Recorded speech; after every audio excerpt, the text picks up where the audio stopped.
Okay,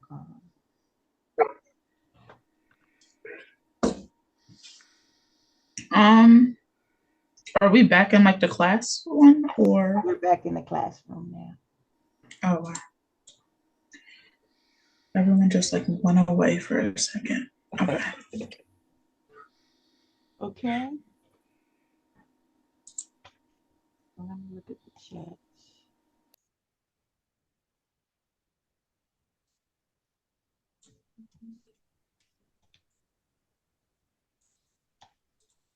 All right, share.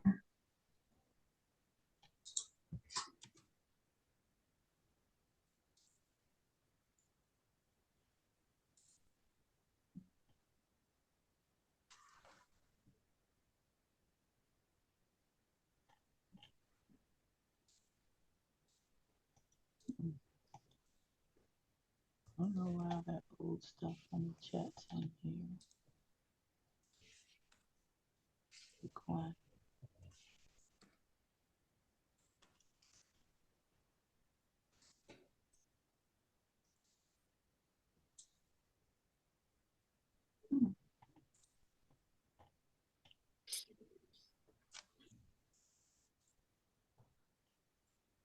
All right, week one, you ready?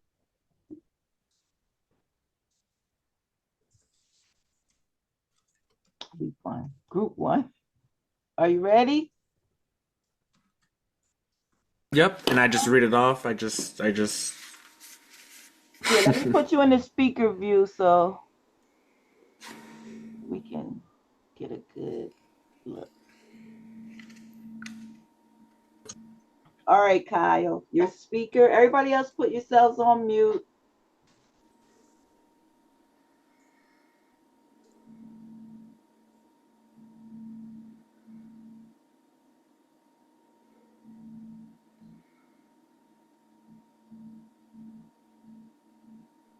We're ready, Kyle. All right. Hello everyone. Today I will be talking about some very important things that are not related but kind of are. First, the government shutdown, which means the government is closed, like a store on a Sunday. When the government closes, people can't go to work, which might make them happy, but also depressed because working causes depression sometimes. Depression is bad, and so is not getting paid, so it's really kind of a lose-win situation. Speaking of hearts, did you know octopuses have three of them, which is more than most people that I know? If I had three hearts, maybe I'd like my job more, but probably not. Anyway, elephants can't jump, which is sad, but also kind of impressive. Imagine being so big that the ground just says no. If the government had three hearts, like an octopus, maybe it wouldn't shut down so much. And in conclusion, don't work too hard, hug an elephant, and remember, three hearts are better than one, unless you're the government.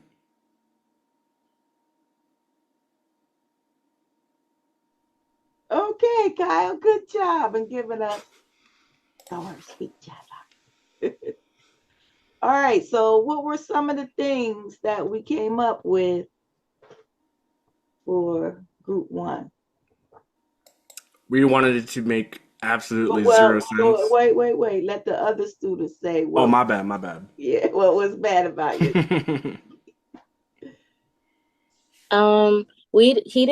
He introduced himself. He didn't introduce himself. He was just like, "Hello, everyone," and the speech didn't go hand to hand. It was just like random things.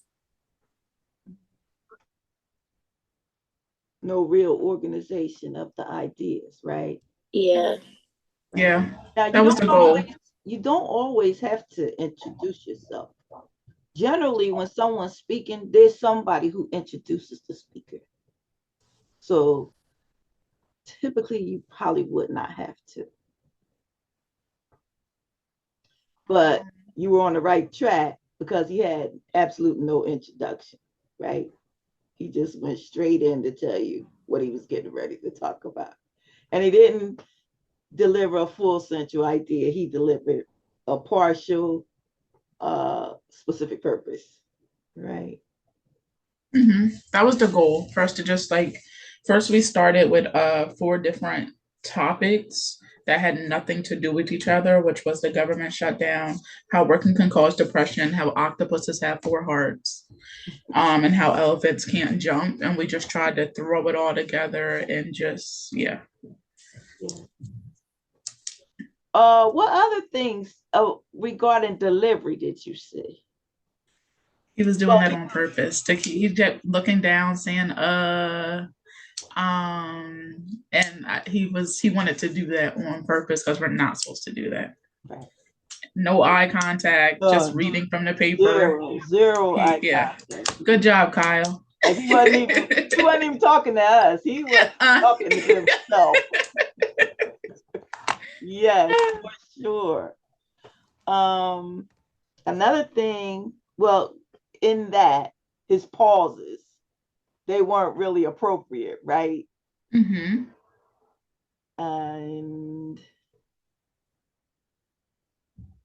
did I see? Well, the conclusion absolutely was not composed properly. Yeah. It's 3 parts in it. No transitions.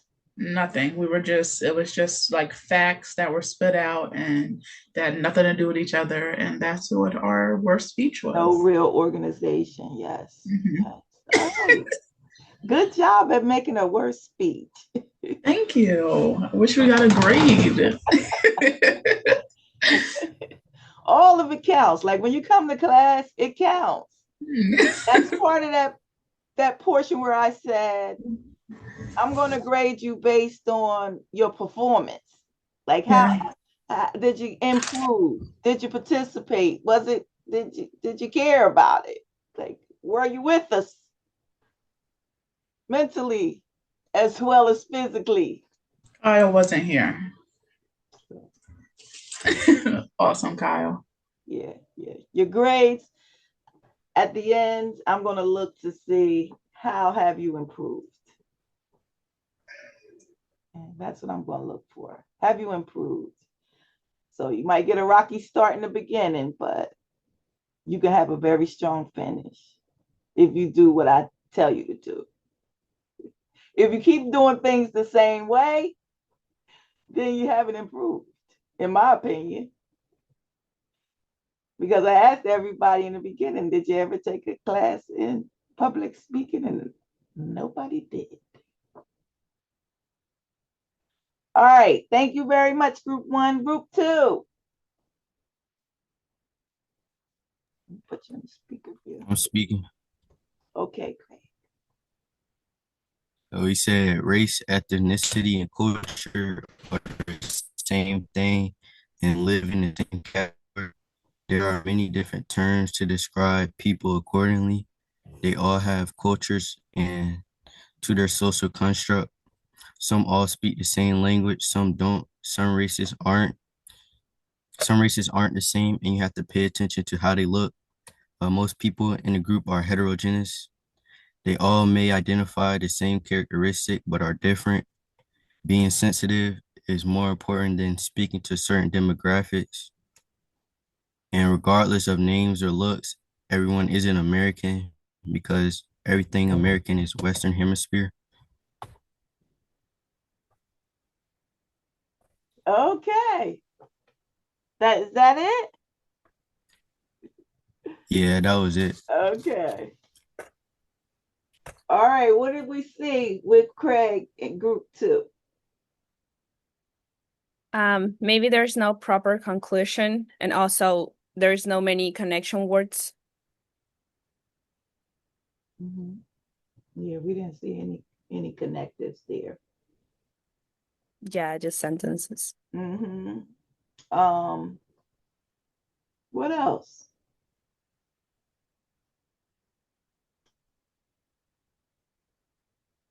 One thing I don't think he planned for was his broadband was low, so his voice was going in and out. The picture was freezing and then going and freezing and going. That doesn't make for a great speech, right? Yeah. He had no introduction. He just started right in talking about something. He went straight for the body. He didn't even try to get like a little bit of introduction. It was just straight into the body. What about that eye contact? What did you guys observe for the eye contact?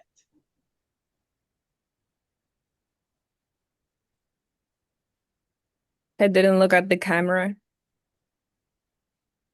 Right. Didn't look at the camera. Yeah. His vocal variety wasn't there at all, right? He was just straight monotone, reading the same thing. He was reading, right? And there was no variations in his no vocal variety there, meaning like didn't change the pitch or the tone or the volume or anything, just flat. Mm-hmm. Okay, good job, group 2, giving us the worst speech ever. All right, now in group 3. Let me put you in the speaker view.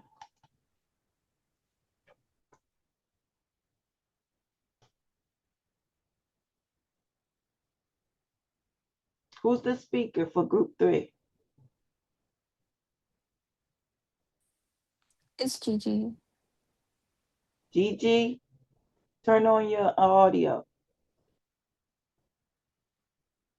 Okay. Moving the new house is very exciting because pocket need more money sometimes. The furniture maybe jumps in the room and the laundry is maybe there or not. I don't know. The walls of the new house are happy, but feelings are just maybe. At the corners, it dreams. The gym is maybe outside or inside. Who knows? Expensive flight and hop walks with shoes on the ceiling. The new start is sometime yesterday. Okay, Gigi, thank you. Let's critique Gigi and group 3.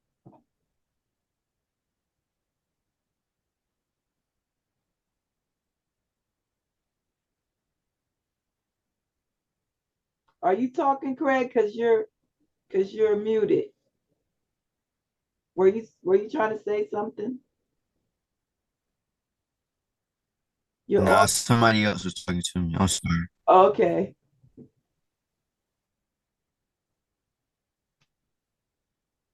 So I could say it was like no central idea. I didn't know what she was talking about. yeah, yeah. It was pretty random.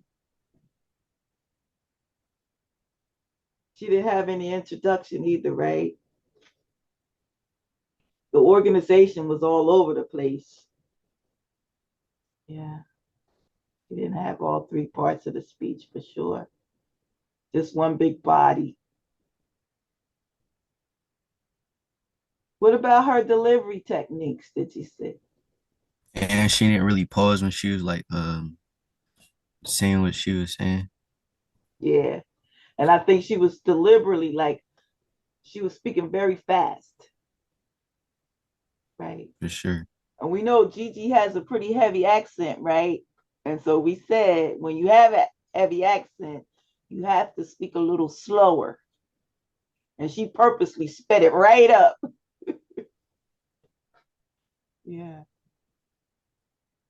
What about her eye contact? I could recall one time she looked up, but she didn't even really look at the camera. She just looked up. So it was a straight read. Yeah. What else? Anything else?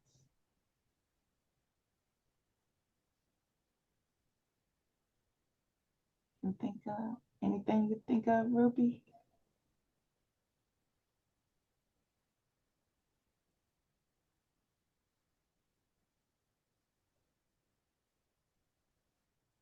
Okay. All right. You all did a good job giving me the worst speeches ever. And we do that because we're constantly every day, well, every class period, trying to put these ideas together and do what. But now you get a chance to see, oh, let me do all the things I was told not to do.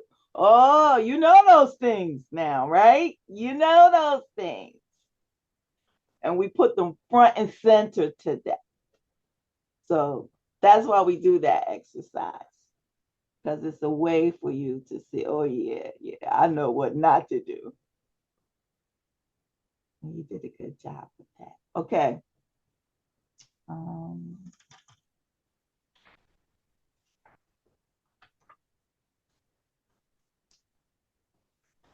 So in knowing that, in identifying those things, we know now how important that eye contact is, right? It's very important because it's what your audience craves. It's what they want. An audience doesn't want to sit there and not be really a part of the discussion. They want to know that you're talking to them and not at them. And when you engage your audience, they feel included. So that eye contact is very, very important for you to establish the connection with your audience. And all of these delivery things that we do help us to establish that connection, because that connection that you get with the audience is what carries you through the speech. And you want to obtain that connection right up front, right in the beginning of your speech.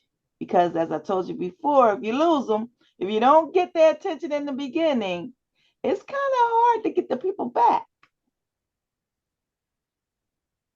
So you want to work very hard in the beginning. That attention getter is key. What's Amber getting ready to talk about? That sounds interesting. Your ears start perking up and you start thinking, oh, maybe she's on to something here. I might enjoy this.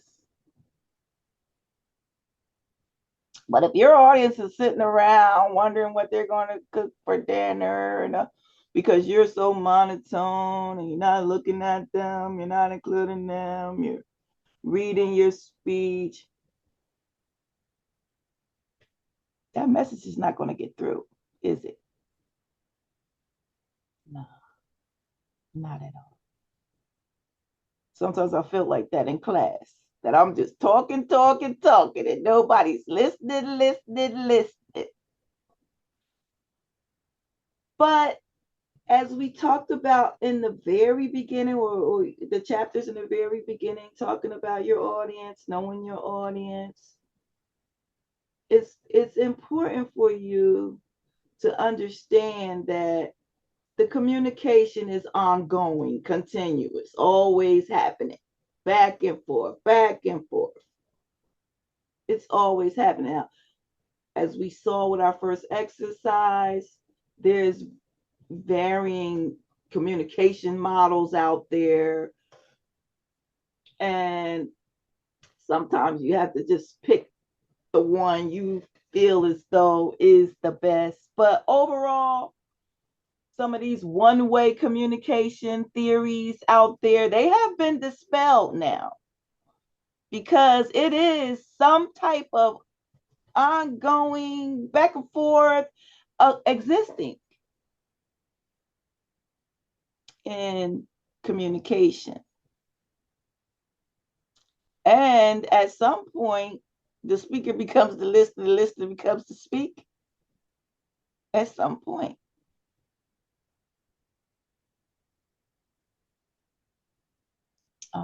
Even if you're listening the entire time, and at the end, the speaker may say, "Oh, do you have any questions?" Now, here we go. And then you'll see that back and forth, back and forth. But it's really occurring during the speech through your body language, or kinesics, as we call it. Okay? Body motion, body language. You look at the audience and people are sleeping and playing with their pens, and just doing all kind of things other than paying attention and focusing in on you, then you can get some type of feedback. That's called what we call feedback from the audience, that, hey, they're not listening. I need to do something different. I need to step this up. Very important. Vocal variety, important. Confidence, enthusiasm. Enthusiasm is contagious. It's contagious. When you're excited and you get enthused, you motivate other people to get excited and enthused. Confidence gives you credibility, makes people feel like you know what you're talking about, even if you may not know what you're talking about. But if you're very confident about it, people can generally assume, okay, yeah, that person seems like they know what they're talking about, especially if they don't know what you're talking about. They don't know anything about the subject matter. So they could assume, oh, that person's very smart.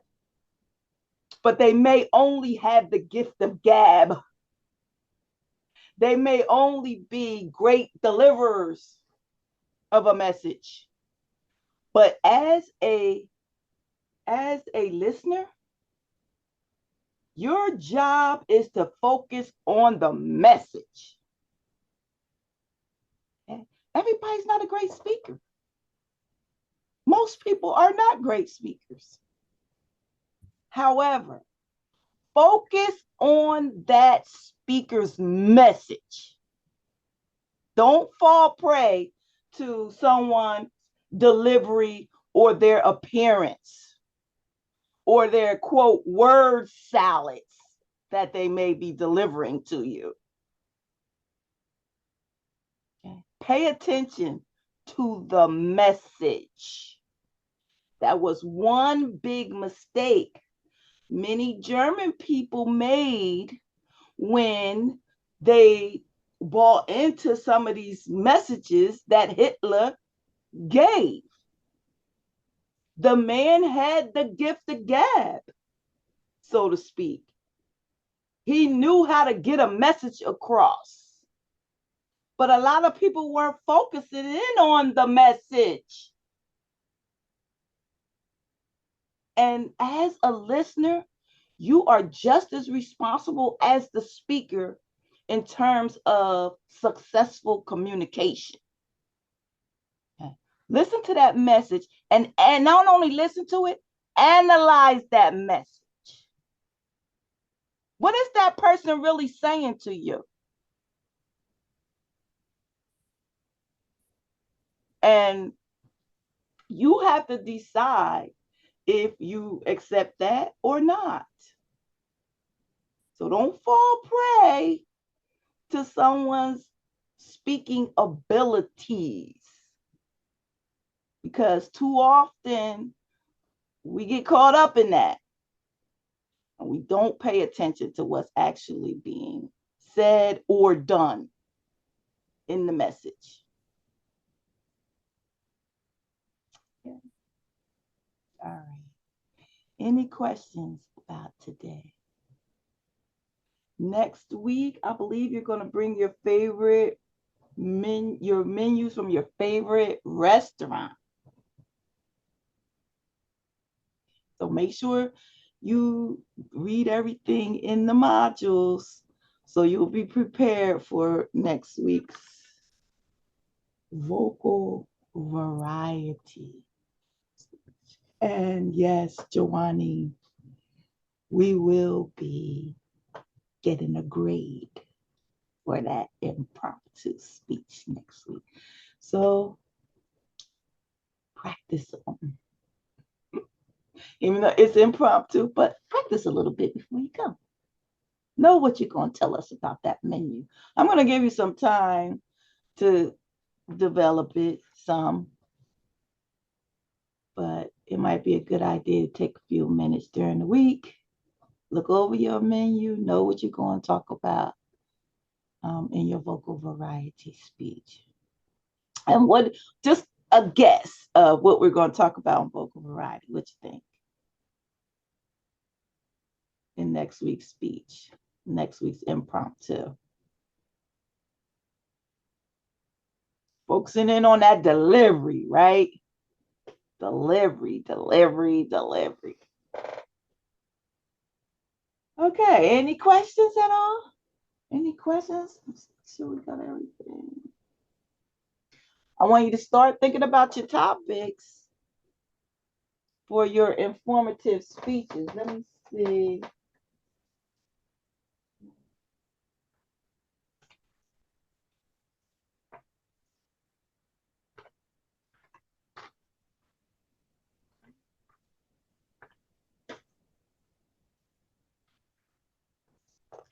Okay, so your working outlines are due on 10:30. So start getting some idea about what you might want to talk about for those informative speeches. Because that's going to be the big one. And you're going to have to do research for that speech as well.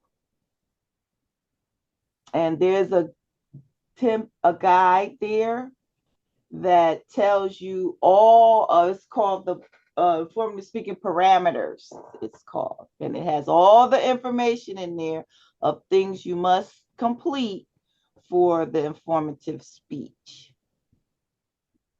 So working outline, remember, general ideas about what you think you might want to talk about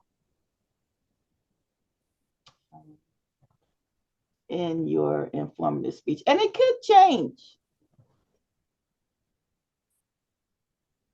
And definitely it is once you start getting that supporting material and you see, oh yeah, this doesn't fit. I'm not using that. I'm not going to do that. I'm going in this direction because my research is pointing me towards this message as opposed to the one I was thinking about initially.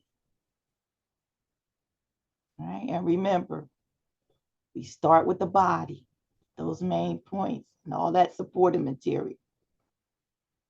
Then we write a conclusion and an introduction. We can't start with the introduction because we don't know what we're going to introduce yet, right?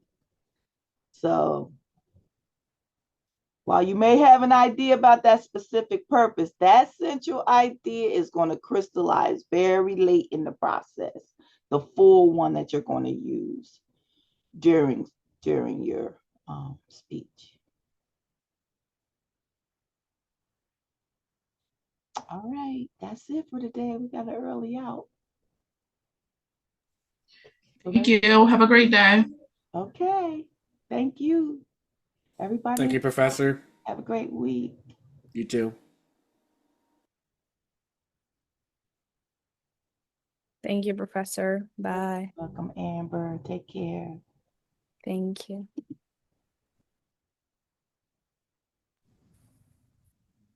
Bye, Miss. Want to talk to me? Let me turn off the record.